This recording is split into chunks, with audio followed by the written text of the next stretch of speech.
Halo guys, kembali lagi ke channel YouTube saya. Ya, seperti biasa, kali ini saya akan nge-review satu buah mesin, ya, mesin Gustino tipe GS98C ya. Jadi ini mesin sudah ada sekitar 4 tahun lalu ya. Jadi ini termasuk mesin lawas ya. Nanti kita akan lihat mesinnya seperti apa. Ya, penampilannya tuh seperti ini. Ya, jadi ini yang ingin saya review kepada kalian yang tadi saya bilang adalah Gustino 688C ya. Jadi ini mesin sebenarnya tuh sudah lama ya, umurnya sekitar 3 sampai 4 tahun yang lalu ya. Cuma sampai sekarang menurut aku ini mesin yang masih layak diperhitungkan dengan mesin-mesin yang sekarang yang sudah berbasis semua elektronik ya. Jadi bisa diprogram dan lain-lain, ini masih semi auto ya. Tapi bentuknya masih layak untuk dipertimbangkan. Kenapa seperti itu? Karena ya ini masih udah ada pressure bar, ya steamingnya cukup panjang, dan juga ini body stainless yang menyebabkan yang menjadi daya lebih untuk kita beli ya, karena stainless itu kita seperti yang kita tahu itu abadi ya. Dan juga nah seperti yang kita tahu ini mesin masih menggunakan semi auto ya, jadi belum program.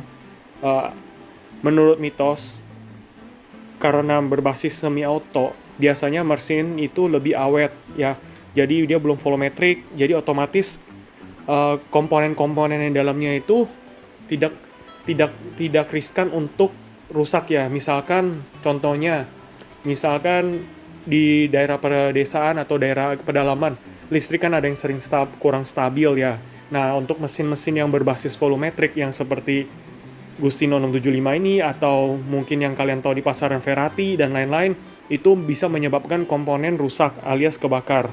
Ya, contohnya mungkin kalian bisa keluar E4 dan sebagainya. Sedangkan untuk mesin ini, karena dia masih menggunakan semi auto tanpa program-program dan sebagainya, menurut aku dan juga mitos, ini mesin lebih handal atau lebih diperhitungkan karena dia belum ada volumetric sama sekali ya. Seperti yang kita ketahui, tombolnya juga masih manual ya. Untuk pertama on off, untuk tombol kedua itu adalah untuk nge-brewing, yang ketiga tuh untuk steaming.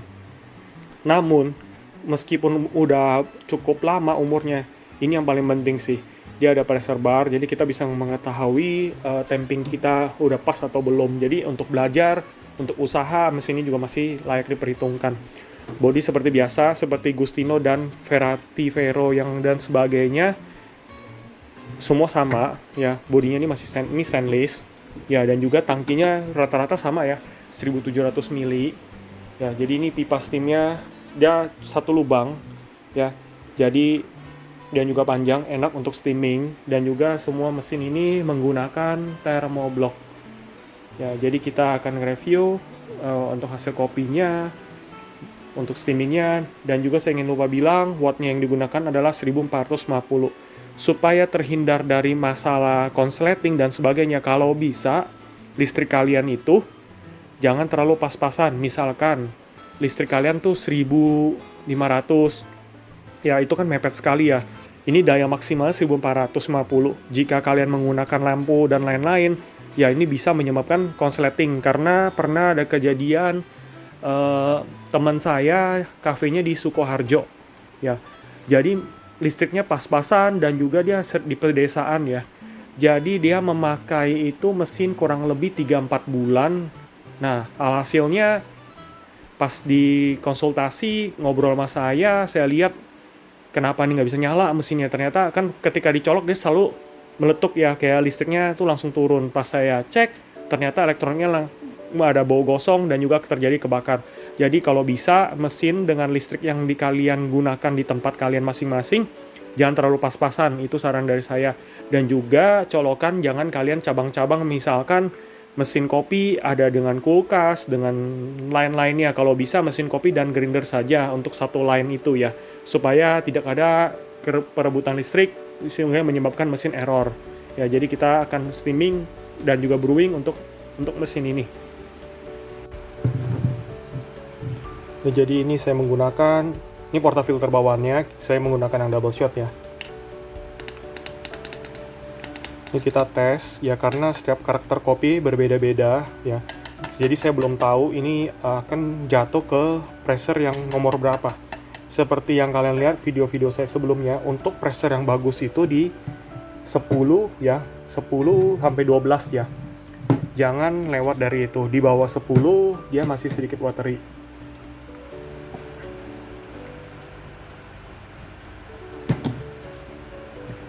Untuk double shot saya memakai kira-kira tuh 16 gram ya, 14-16 gram seperti yang kita lihat. Jangan melewati dari garis tersebut ya, batas maksimalnya. Jadi kalau bisa di bawah itu mendekati garis terluarnya itu tidak masalah. Ya, oke, sekarang kita akan ngebrewing.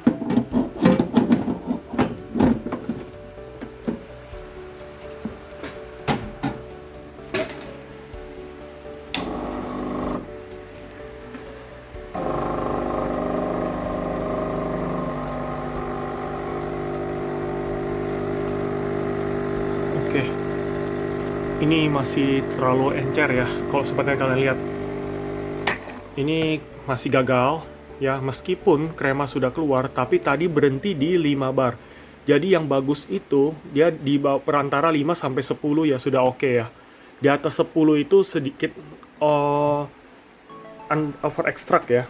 Nah, ini kita bisa lihat padahal baru sebentar aja kremanya udah sebanyak ini ya. Jadi sebenarnya ini masalah selera. Kalau menurut aku ini bukannya nggak gagal ya, tapi kalau mau digunakan bisa ya. Kalian bisa lihat sendiri bodinya jadi, tapi ini terlalu watery karena ekstraknya belum 20-an detik tapi sudah menghasilkan segini banyak kopi ya. Jadi kita akan buat trial kedua ya. Sekarang kita percobaan kedua ya. Jika kalian hasilnya masih kurang mencukupi atau barnya kurang maksimal, kalian cukup dengan menghaluskan grain size kalian ya.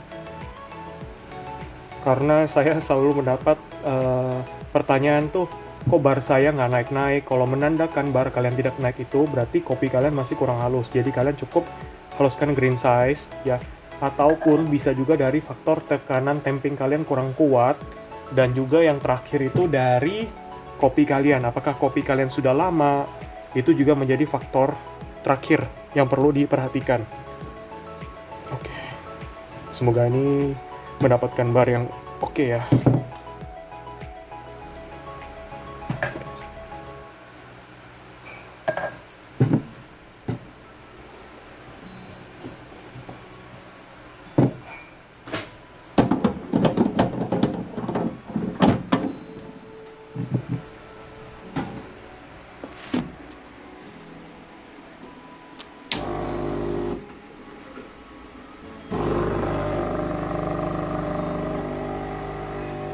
Nah, seperti yang kalian lihat, ya, ini barnya cukup oke ya. Dia berhenti di perantara 5 sampai 10. Jadi dia tadi kan yang pertama itu di bawah 5 dan juga sekarang udah mendekati 10. Ya, kalian bisa lihat dari kremanya ya berbeda ya. Jadi ada perbedaan signifikan. Ya, menurut aku ini yang bagus ya. Jadi hasilnya ketika kalian campur susu, dia bakal lebih creamy dan juga ini kan kita bisa lihat bodinya dapat. Dan hasilnya tuh kalau ketika kita campurkan dengan latte, dia ada rasa creamy-nya ya. Ini dibandingkan dengan yang tadi kalian lihat, krema tersebut sudah mulai hilang karena kremanya belum maksimal dikeluarkan oleh mesin ini. Jadi yang bagus itu di perantara 5 ke atas ya, jangan di bawah 5. Di atas 10 boleh, tapi menurut aku itu jadi terlalu, tergantung profil kalian. Di atas 10 itu biasanya terlalu pahit, kalau nggak terlalu asam. Ya, jadi kita sekarang akan tes untuk steamingnya. Oh, jangan lupa setelah kalian buat kopi, ini jangan lupa dibuka ya. Ya, kita lihat hasil kopinya. Dia ini ya, kalau tamping kalian pas dan juga grain size kalian pas, dia bakal jatuh seperti cookies. Ya, jangan lupa ini di brewing lagi, di flash lagi ketika setelah membuat kopi, bersih ya, supaya bersih. Oke, sekarang kita akan untuk proses steamingnya.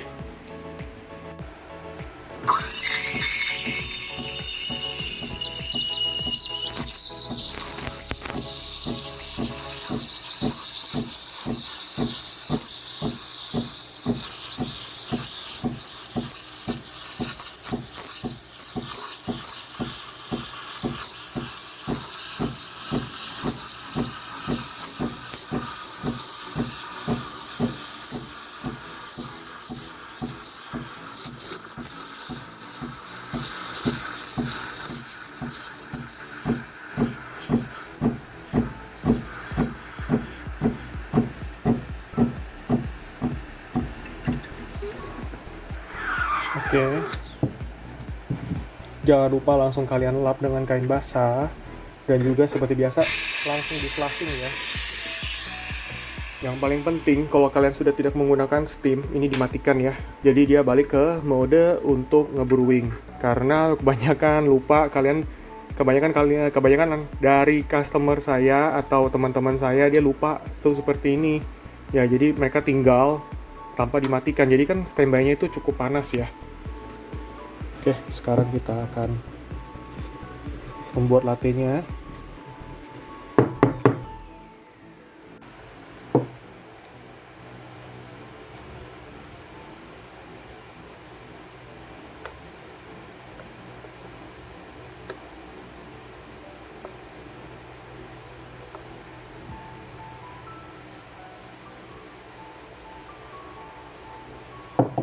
Oke, jadi ini hasil latte-nya dengan menggunakan Gustino Seapot ini. Ya, Gustino 688 seri C. Ya, jadi menurut aku ini masih lagi diperhitungkan. Meskipun sudah lama ya umurnya ya. Nah, kalian bisa lihat juga untuk foamingnya bagus ya. Sangat halus dan juga ini tipis.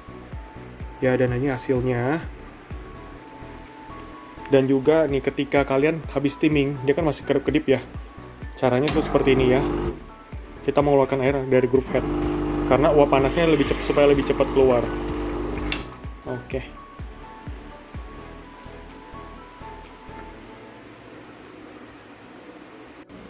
So, kalian sudah lihat tadi hasil untuk brewingnya itu seperti apa, hasil steamingnya juga seperti apa. Menurut aku, mesin yang meskipun sudah berumur cukup lama di pasaran, masih layak diperhitungkan ya. Aku bakal kasih poin-poin pentingnya ya. Kenapa mesin ini layak masih diperhitungkan? Pertama, dari positif aku, ya karena dengan berbadan stainless, ini menyebabkan mesin abadi ya. Jadi kalian tidak mudah bosan ya. Jadi bentuk itu mesin kopi itu seperti itu aja. Ya, yang kedua, meskipun sudah cukup lama, yang saya suka ya, kenapa saya mengkoleksinya, karena dia masih semi auto ya. Jadi karena bukan volumetric, saya merasa ini mesin lebih cukup handal ya, rawan dari kerusakan menurut aku. Yang ketiga yang saya suka, meskipun mesin lama masih semi auto, dia sudah dilengkapi dengan pressure bar. Jadi untuk pressure bar itu sangat berguna bagi kalian yang ingin memperoleh konsistensi yang maksimal ya. Jadi kita bisa mengetahui tekanan kita apakah udah pas, apalagi jika kalian yang suka berganti-ganti kopi ya, karena itu kan butuh kalibrasi ya. Kita juga belum mengetahui jika kopi A kalian gunakan di green size nomor 1, sedangkan kopi B kalian ternyata green size-nya tidak dengan 1 ya, misalkan 1,5. Jadi kita bisa mengetahuinya dari pressure bar tersebut ya, itu cukup bagus. Yang keempat ya, karena ini menggunakan mesin thermoblock, jadi kalian panasnya itu tidak butuh waktu yang lama ya, jadi sekitar 30 detik tapi untuk maksimalnya itu saya lebih sarankan ke 1-3 menit, jadi benar-benar maksimal ya. Lain halnya dengan boiler ya, boiler kan butuh waktu sekitar 25-30 menit. Jadi ini lagi perhitungkan tapi untuk minusnya ini kan dari 4 positif ya. Untuk minusnya, karena ini mesin thermoblock, kalian perlu rajin-rajin untuk di-scaling mesin ya. Jadi karena thermoblock itu kan konsepnya dengan boiler beda ya. Thermoblock itu air dia nggak panasin ke dalam boiler. Jadi ketika kita perintah membuat kopi, air itu hanya melewati aja ya. Jadi lain hal dengannya boiler. Boiler itu air nampung ke, ibarat tuh galon berbasis aluminium. Dia panasin ya. Jadi kalau thermoblock itu kalian dia hanya melewati arusnya. Dia juga jalur thermoblock itu nggak sebesar jalurnya boiler ya.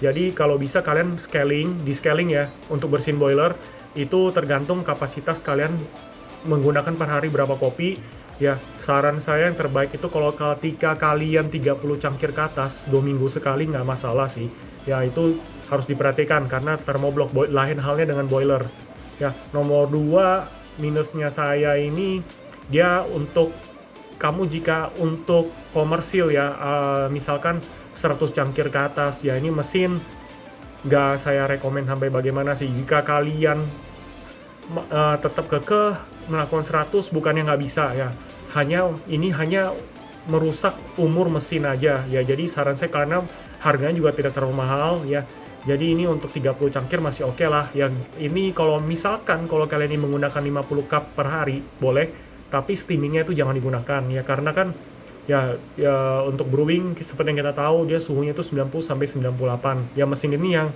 udah ngatur ya, udah ada sensornya ya. Kalau steaming kan di atas itu ya, ketika kalian naik turunkan suhu mesin juga lebih cepat capek ya. Itu dapat memperpendek umur. Itu aja. Dan yang ketiga menurut saya minusnya ini adalah dia belum ada hot water ya. Itu aja sih yang menurut saya kurang ya, meskipun hot water itu tidak digunakan, tapi alangkah bagusnya kenapa hot water itu belum ada ya. Jadi itu aja sih, minusnya nggak banyak ya, ada plus dan minus, ini kembali ke selera kalian ya. Kalau saya sih karena tidak volumetric, masih semi auto, udah pasti lebih handal, lebih awet lah menurut aku, karena kan dia tidak ada elektronik yang bagaimana seperti yang kalian ketahui, seperti yang ini sisi kanan saya ya. Jadi ini masalahnya biasa karena listrik kurang stabil ya, overheat ya, karena kan komponennya banyak ya. Jika ada listrik yang nggak stabil dikit, dia pasti kena PCB-nya. Sedangkan yang untuk Gustino 68C ini dia tidak ada komponen yang terlalu gimana lah ya. Jadi itu aja kesimpulan dari saya, semoga bermanfaat. Tolong like dan subscribe bagi yang belum nonton channel YouTube saya. Terima kasih, sehat selalu.